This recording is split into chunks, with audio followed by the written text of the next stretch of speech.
Hi Leute, heute reduzieren wir die Motorleistung einer Husqvarna 610 WXC. Dazu müssen wir zunächst einmal diesen Griffschutz hier etwas zur Seite schieben, um Zugang zu den beiden Befestigungsschrauben zu bekommen. Die lösen wir jetzt als erstes.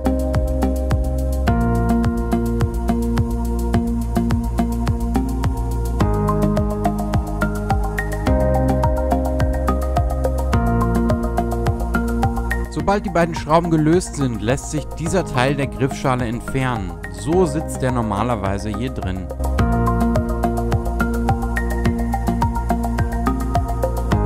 Der Limiter, der Gaswegbegrenzer, wird jetzt einfach so in diese Schale eingelegt, lässt sich hier locker drin bewegen und jetzt die Schale einfach wieder ansetzen, die beiden Schrauben ansetzen und festziehen.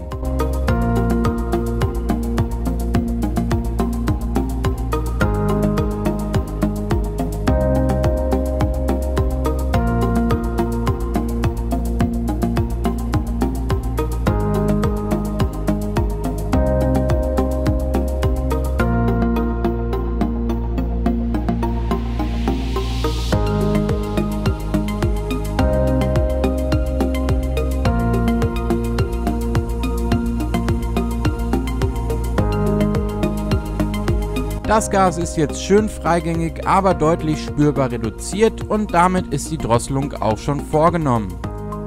Zusammen mit dem Limiter liefern wir dieses Teilegutachten. Da sind alle relevanten technischen Daten drin vermerkt. Das nehmt ihr mit zum TÜV, zu der DEKRA oder einer anderen Prüfstelle eurer Wahl und lasst die technische Änderung bescheinigen.